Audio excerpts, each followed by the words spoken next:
Friends, Samsung One UI 7 stable version Samsung Galaxy S25 series తో పాటు తీసుకురాబోతున్నారు. Present బీటాలో నేను use చేస్తున్నా. బీటాలో అసలు ఏమేమి ఫీచర్స్ ఉన్నాయి వాటి గురించి మనం మాట్లాడదాం. సామ్సంగ్ చెప్తున్న దాని ప్రకారం చూసుకుంటే ఇది One UI హిస్టరీలోనే బిగ్గెస్ట్ చేంజ్ అని చెప్తున్నారు. అండ్ నా ఫస్ట్ ఇంప్రెషన్ కూడా మీతో షేర్ చేసుకుంటాను. బీటా నేను యూజ్ చేస్తున్నాను కొన్ని రోజుల నుంచి. ఫస్ట్ ఇంప్రెషన్ నాకు UI చాలా స్మూత్ అయిపోయింది. మనకి లాస్ట్ One UI చూసుకుంటే చాలా లాగ్ ఉండేది కదా, ఇప్పుడు చాలా స్మూత్ అనిపిస్తుంది. మీరు యూజ్ చేస్తున్నప్పుడు ట్రాన్సిషన్స్ కానీ యానిమేషన్స్ కానీ యాప్ ఓపెనింగ్ అప్పుడు స్పీడ్ కానీ మీకు చాలా డిఫరెన్స్ అయితే మీరు నోటీస్ చేస్తారు లాస్ట్ One UI 6 కి One UI 7 కి.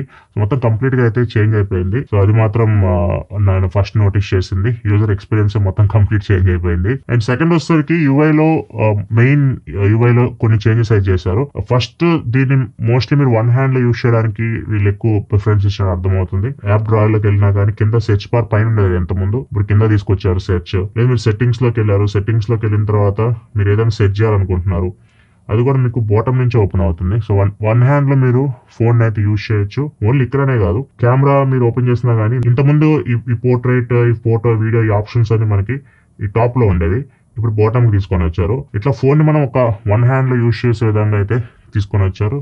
అండ్ ఇంకొకటి కంట్రోల్ ప్యానల్ కంప్లీట్ గా చేంజ్ అయిపోయింది. ఇక్కడ చూడొచ్చు, మొత్తం ఇక్కడ నుంచి మీరు బ్రైట్నెస్ తగ్గించవచ్చు, పెంచవచ్చు, మ్యూజిక్ వాల్యూమ్ కంట్రోల్ చేయొచ్చు. ఇవన్నీ ఇంతకుముందు అయితే లేవు. సో మొత్తం ఈ ఐఫోన్ థీమ్ లోకి అయితే వెళ్ళిపోయారు. ఒకవేళ మీరు దీన్ని లాంగ్ ప్రెస్ చేశారు అనుకోండి, సెట్టింగ్స్ లోకి అయితే వెళ్ళిపోతారు. సేమ్ యాపిల్ థీమ్ లోకి అయితే వెళ్ళిపోయారు. అన్ని అంతే. ఇక్కడ నుంచి మీరు డైరెక్ట్ అయితే మాక్సిమం అన్నిటిని అయితే యాక్సెస్ చేయొచ్చు, టార్చ్ ఆన్ ఆఫ్ చేయొచ్చు, అన్ని కంప్లీట్ గా ఇక్కడ నుంచి మీరు యూజ్ చేయొచ్చు. అండ్ ఎడిట్ లోకి వెళ్ళి ప్యానల్ మొత్తాన్ని మీరు కస్టమైజేషన్ చేసుకోవచ్చు. మీకు ఏమేం కావాలో ఇక్కడ మీరు సెట్ చేసుకోవచ్చు. అండ్ నోటిఫికేషన్స్ ప్యానల్ ఉంటుంది కదా, లెఫ్ట్ నుంచి మనం స్వైప్ చేసి నోటిఫికేషన్ ప్యానల్ వస్తుంది కదా, ఇక్కడ బాటమ్ లో నోటిఫికేషన్ సెట్టింగ్స్ అని యాడ్ చేశారు. డైరెక్ట్ ఇక్కడ నుంచి మీరు ఏ యాప్ నుంచి నోటిఫికేషన్స్ ఆఫ్ చేయాలో ఆఫ్ చేసుకోవచ్చు. ఫర్ ఎగ్జాంపుల్ మీరు ఏదైనా నోటిఫికేషన్స్ వచ్చినాయి, ఈ యాప్ నుంచి నోటిఫికేషన్ నాకు వద్దు అనుకుంటే మీరు డైరెక్ట్ ఇక్కడ నుంచి డిసిషన్ తీసుకోవచ్చు. ఆ యాప్ నోటిఫికేషన్ టర్న్ ఆఫ్ చేసుకోవచ్చు. ఇది కూడా నాకు చాలా బాగా అనిపించింది ఫీచర్. నెక్స్ట్ యాప్ డ్రాయర్ లో ఇంతకుముందు మనకి ఇట్లానే ఉండేది, మనం హారిజాంటల్ గానే స్వైప్ చేయాలి యాప్స్ ని. ఇప్పుడు వర్టికల్ కూడా తీసుకొని వచ్చారు. ఆప్షన్స్ లోకి వెళ్తే షార్ట్ అని ఉంది కదా, దీనిలో ఆల్ఫాబెటికల్ ఆర్డర్ పెట్టారు అనుకోండి, మీకు వర్టికల్ కూడా వచ్చేస్తుంది. సో ఇది ఇంత ముందు అయితే లేదు. నెక్స్ట్ యాపిల్ లో చాలా మంది favourite feature dynamic island.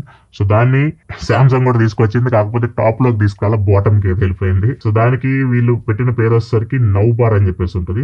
Settings లోకి వెళ్ళి మీరు నౌ బార్ అని కూడా చూడొచ్చు. నౌ బార్, ఈ నౌ బార్ లోకి వెళ్తే ఇక్కడ చూడొచ్చు. ఇవైతే ప్రెజెంట్ అయితే సామ్సంగ్ యాప్స్ కి, మెయిన్ యాప్స్ కి సపోర్ట్ చేస్తున్నాయి. థర్డ్ పార్టీ యాప్స్ కూడా తొందరలో వీళ్ళు సపోర్ట్ తీసుకొని రావచ్చు. సో ఇవి ఎలా ఎక్కడ వస్తాయి అంటే, ఫర్ ఎగ్జాంపుల్ మనం ఏదైనా మ్యూజిక్ ప్లే చేద్దాం, ఒక 2-3 చూపిస్తాను మీకు, ఈజీగా అర్థమైపోతుంది. స్పాటిఫైలో ఒక మ్యూజిక్ నేను ప్లే చేస్తున్నాను. ఇంకొకటి క్లాక్ లోకి వెళ్ళి టైమర్ స్టార్ట్ చేశాను. సో ఇవన్నీ మీకు టాప్ లో కనిపిస్తున్నాయి కదా. మీరు ఒకసారి ఫోన్ ని లాక్ చేశారు అనుకోండి, ఇక్కడ చూడొచ్చు లాక్ స్క్రీన్ లో బాటమ్ లో కూడా మీకు కనిపిస్తా ఉంటాయి. ఇవి వీటిని మధ్య స్విచ్ కూడా అవ్వచ్చు. ఇక్కడ చూడొచ్చు, నేను స్విచ్ అవుతున్నా. ఇక్కడ మ్యూజిక్, స్టాప్ వాచ్ టైమర్, ఇవన్నీ ఇక్కడ మీకు కనిపిస్తున్నాయి. దీనికి వీళ్ళు పెట్టింది నౌ బార్. యాపిల్ అయితే టాప్ లో ఉంటాయి కదా, సో యాపిల్ మళ్ళీ కాపీ కొట్టరు అనుకుండా బాటమ్ తీసుకొచ్చారు. చిన్న చేంజ్, తస్కరించుట. నెక్స్ట్ సెక్యూరిటీ పరంగా ఒక ఫీచర్ అయితే యాడ్ చేస్తారు. సెట్టింగ్స్ లోకి వెళ్ళారు అనుకోండి, సెట్టింగ్స్ లో మీరు సెక్యూరిటీ అండ్ ప్రైవసీలోకి వెళ్తే కొత్త ఆప్షన్ కనిపిస్తుంది మీకు, security status of your devices అని చెప్పేసి. ఈ సామ్సంగ్ అకౌంట్స్ ఏ డివైజెస్ అయితే మీరు లాగిన్ అయి ఉన్నారో వాటి సెక్యూరిటీ స్టేటస్ ఇక్కడ మీకు కనిపిస్తూ ఉంటుంది. ప్రజెంట్ నేను S24 ఈ ఫోన్ లో లాగిన్ అయ్యాను. సో దీని సెక్యూరిటీ స్టేటస్ చూడొచ్చు, ఎటువంటి అపాయాలు అయితే ఏం లేవు అని చెప్పేసి గ్రీన్ టిక్ అయితే ఇచ్చింది. ఒకవేళ ఏమన్నా ప్రాబ్లమ్స్ ఉన్నాయనుకోండి, మీకు రెడ్ మార్క్ అయితే వస్తుంది. సో మీరు దాన్ని రెక్టిఫై చేసుకోవాల్సి ఉంటుంది. నెక్స్ట్ సెక్యూరిటీ పరంగా ఇంకొక ఫీచర్ కూడా బ్యాటరీలో చూసాను. సెట్టింగ్స్ లో మీరు బ్యాటరీలోకి వెళ్ళారు అనుకోండి, ఇప్పుడు బ్యాటరీ ప్రొటెక్షన్ లోకి వెళ్తే నార్మల్ గా ఛార్జింగ్ ఉంటుంది, ఛార్జింగ్ లిమిట్ మనం సెట్ చేసుకోవచ్చు. నార్మల్ గా ఇంతకుముందు మాక్సిమం లో ఓన్లీ 80% వరకే ఉండేది. 80% వరకు బ్యాటరీ ఛార్జ్ అయిన తర్వాత ఆటోమేటిక్ గా ఆఫ్ అయిపోతుంది. ఇప్పుడు దాన్ని మనం 85 పెట్టుకోవచ్చు, 90 పెట్టుకోవచ్చు, 95 పెట్టుకోవచ్చు. కొన్ని ఆప్షన్స్ అయితే ఇచ్చారు. ఇది ఇంత ముందు అయితే లేదు. నెక్స్ట్ ఏ వాల్ పేపర్స్ కూడా మీరు జనరేట్ చేయొచ్చు. సార్ వాల్ పేపర్స్ లోకి వెళ్దాం. వాల్ పేపర్ స్టైల్ లోకి వెళ్తే, చేంజ్ వాల్ పేపర్స్ లోకి వెళ్తే ఇక్కడ క్రియేట్ విత్ AI అని ఉంది కదా, దీనిలోకి వెళ్ళారు అనుకోండి, ఇక్కడ 2 ఆప్షన్స్ ఉంటాయి, ఫోటో యాంబియంట్, జనరేటివ్ అని చెప్పేసి. ఫోటో యాంబియంట్ ఏంటంటే మీ యాంబియంట్, ఇప్పుడు రైనీ సీజన్ లో ఉన్నారు మీరు, వర్షాలు పడుతుంటాయి అనమాట. ఇప్పుడు మనకి చలికాలం కాబట్టి మంచు కురుస్తుంది, ఇక్కడ చూడొచ్చు. సో దీన్ని ట్రై కూడా చేయొచ్చు, నేను ట్రై చేసి చూపిస్తాను మీకు. సో ఇప్పుడు రాకియర్ ఫోటో పెట్టాము ఇక్కడ మనం, ఇక్కడ చూడొచ్చు ఏ ఐడెంటిఫై చేసి ఇప్పుడు మంచు కురిపిస్తుంది. మీరు క్లియర్ గా అబ్జర్వ్ చేస్తే మంచు అయితే కురుస్తుంది ఇక్కడ. ఇది ఒక ఆప్షన్ ఉంది. లేకపోతే రెండో ఆప్షన్ వచ్చేసరికి జనరేటివ్ లో మీరు చేంజ్ చేసుకోవచ్చు. కొన్ని వీళ్ళు ప్రీసెట్ అయితే ఇచ్చారు.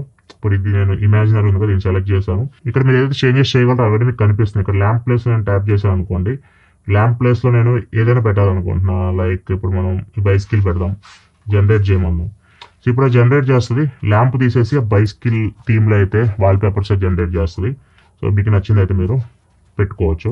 సో ఇట్లా మీకు చాలా ఆప్షన్స్ అయితే ఉంటాయి, మీరు ఏదైనా సెలెక్ట్ చేసుకోవచ్చు. అండ్ కింద కూడా కొన్ని ఆప్షన్స్ అయితే ఉన్నాయి. సో వీటిని మీరు సెలెక్ట్ చేస్తారు అనుకోండి, ఇది ఒక కొత్త వాల్ పేపర్. సో దీనిలో కూడా మీకు కొన్ని ఆప్షన్స్ అయితే ఉంటాయి. సో మీరు కలర్ చేంజ్ చేసుకోవచ్చు, అవే మీకు సజెస్ట్ చేస్తుంటది. సో మీకు నచ్చింది అయితే మీరు ఇక్కడ నుంచి జనరేట్ చేసుకోవచ్చు. కాకపోతే మనం టైప్ చేసేసి ఇది జనరేట్ చేయాలని ఆప్షన్ అయితే లేదు, కానీ అక్కడ ఉన్న వాటిని మనం ప్రీసెట్ ఉన్న వాటిని కొన్ని చేంజెస్ అయితే చేసుకో. నెక్స్ట్ సెట్టింగ్స్ లో నోటిఫికేషన్స్ లోకి వెళ్తే ఇక్కడ మీకు లాక్ స్క్రీన్ నోటిఫికేషన్స్ లోకి వెళ్ళారనుకోండి, ఇక్కడ మీరు నోటిఫికేషన్ స్టైల్ కూడా చేంజ్ చేయొచ్చు.